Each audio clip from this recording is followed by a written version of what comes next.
workshop. It's a beautiful Saturday morning here in western New York. Sun is shining, 60 degrees, beautiful fall day. I'm going to start on something a little bit different. Something I picked up from a friend from his ham club. It happens to be a 10 horsepower home light AC generator for, like, you know, power outages and such. It has a 10 horse Tecumseh engine. Looks like a pretty nice setup. The gas tank on top. Now, a couple of things that are wrong with it is it doesn't want to run, of course, and there's a grommet that holds the petcock for the fuel in the bottom of the gas tank here somewhere, right there, that apparently just disintegrated. So I ordered a new one of those already. We can put the old petcock back in when it comes. There's even a piece of nice new fuel line they supplied. I haven't checked for spark or anything yet, but we'll do that. And I'm going to pull that float bowl off. I'm going to go over to work on that differential this afternoon, so I'll put the parts in the ultrasonic. I'm assuming they're really bad. Just go to Musty1, MUSTIE1, on YouTube if you want to see how he breaks down all these carburetors and cleans them. If you like to watch small engine repair, he's the man. Okay. I'll be right back. So let's do a little quick troubleshoot here. I'll pull the air cleaner off.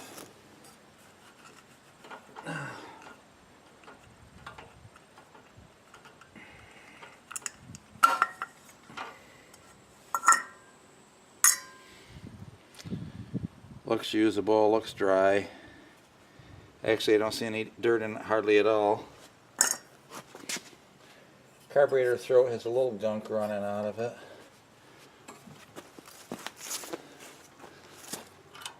I got a feeling this has been sitting a long time, so let's choke off.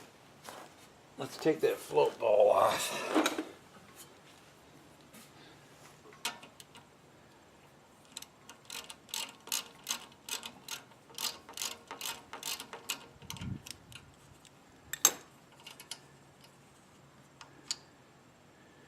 Oh, so that jet is a crusty mess. I don't know if you can see down inside of that. All kinds of yellow crusty buildup. That's going to need cleaning. Oh yeah. Bottom of the bowl full of crusty stuff.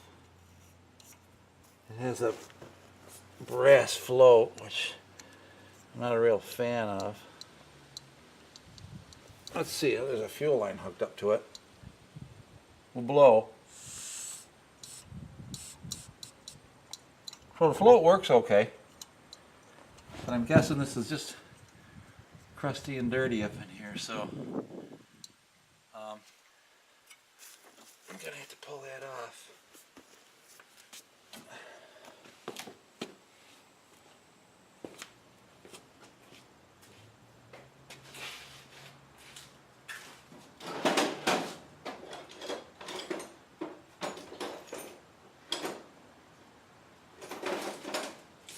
Let's try with a regular screwdriver before we hook up the beast to take that off.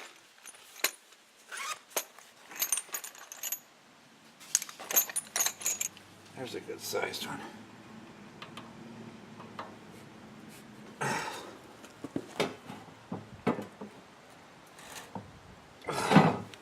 Well, that ain't working.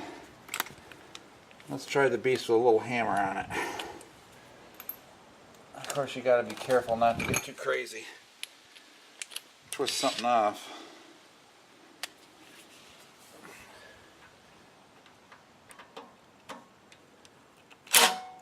Oh, look at that. I love impact.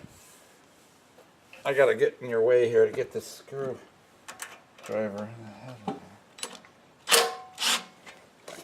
Alright, loosen both of them up just like a charm.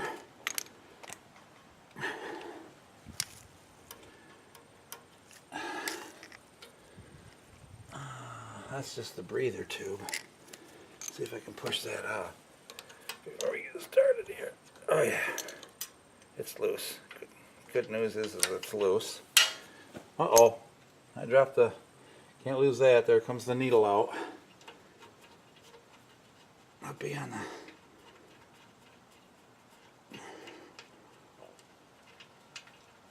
I'm going to put these nuts and screws right back in the manifold so that I don't lose them.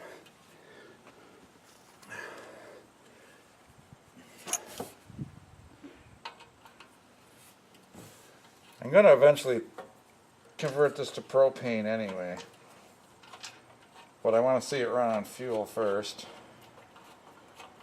The propane pretty much doesn't even use the carburetor anymore. Alright. We got to get that linkage off the carburetor.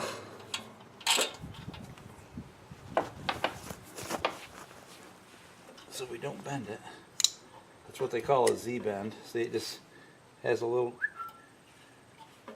And there, that's apart. Oh. That doesn't look horribly dirty up inside there. I gotta make sure I don't lose that float though.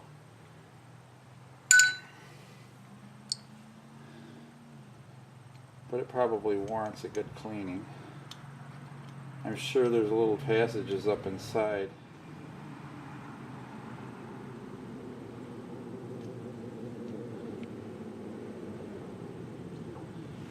No, it's not horrible other than the bowl was full. Maybe I'll just clean it out with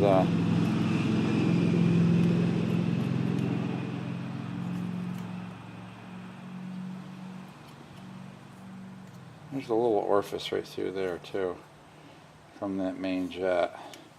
That's the idle circuit, and that's why most of these engines don't run right, is because that idle circuit passage is so small that they just get plugged up with debris and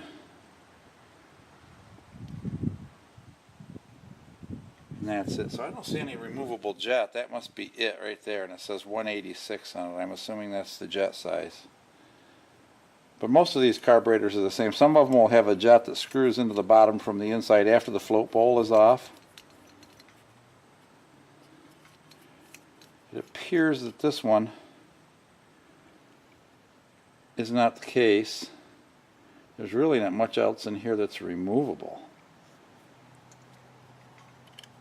We just got to make sure we blow out those idle jets and circuits.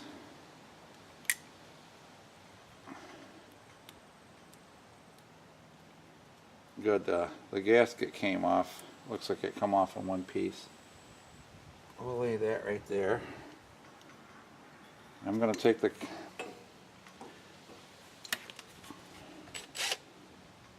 we don't need the air cleaner to go with us either.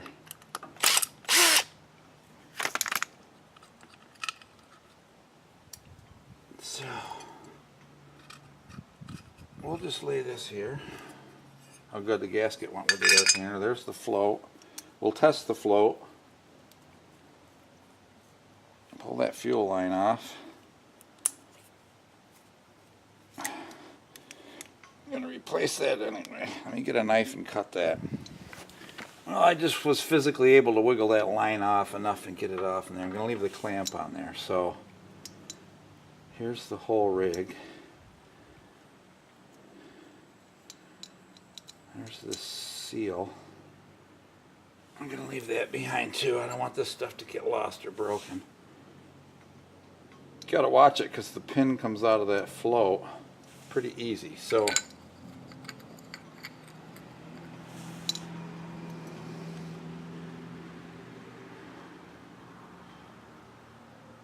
it's supposed to hook. Man, that's not good. So where it went and I still can't see it. It drops into the needle valve position like so, and this little spring clip clips it onto the float. I think you need to take the pin out here. Big fingers. Can't get it out. comes. I think it just clips onto the...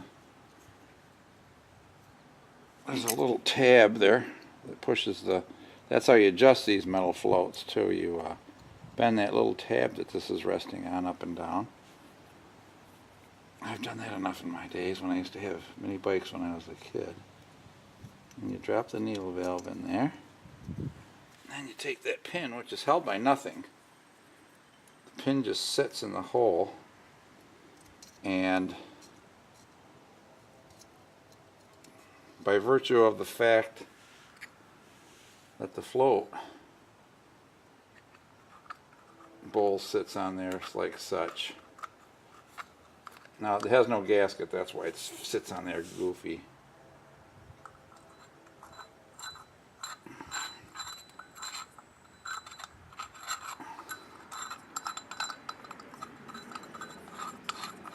Alright, well, we're going to take this and get it cleaned. I already looked at the... Let me see if I got a spark plug wrench. Whoop. Alright. Yes, I do have a larger spark plug socket. Fits right on there like a charm. I'll pull the plug. Let's see what's shaking with that.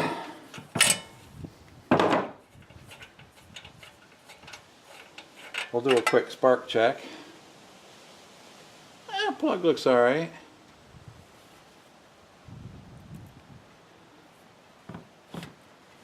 I'll put that on there. See, you just leave her lay on the engine like such.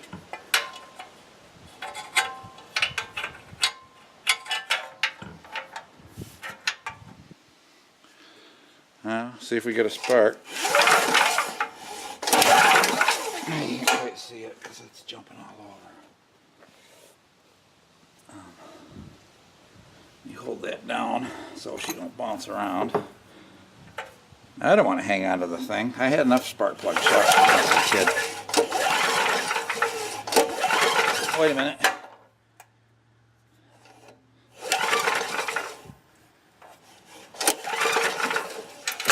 I am not seeing a spark. That's not that hard to fix, but it's probably if it's got points. I don't know. Some of these old engines do.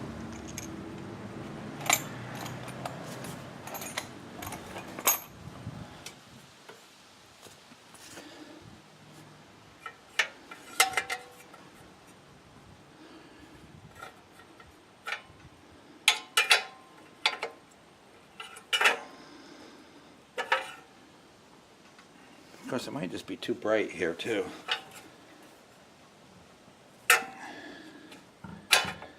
I've even seen bad spark plugs.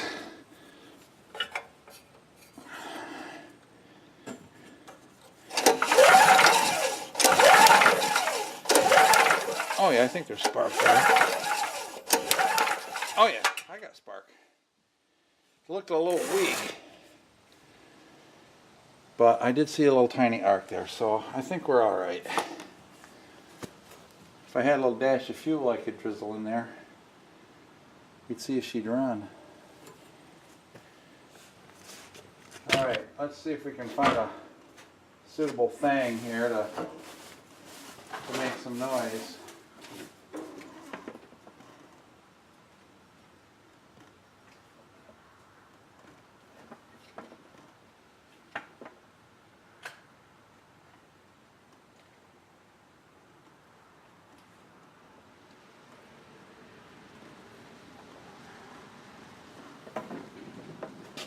Check this drill. See if she runs.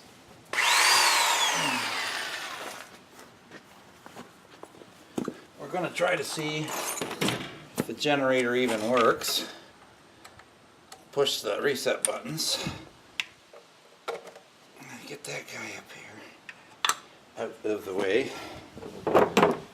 I've seen Musty Guy do this enough times that I like it.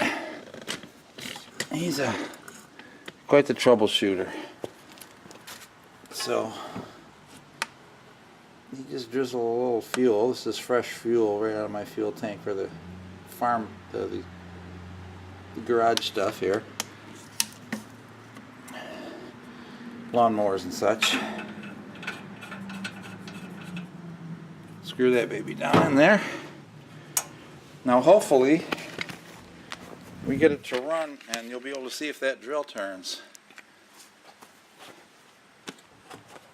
It should only kick over and sputter for a few seconds, but that's all we need.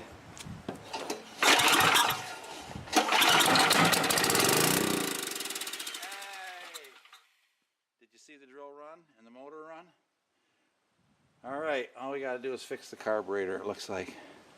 Alright, I'll check back. I'm gonna go clean that carburetor and work on that diff, but we'll try this afternoon or tomorrow or such. Woo!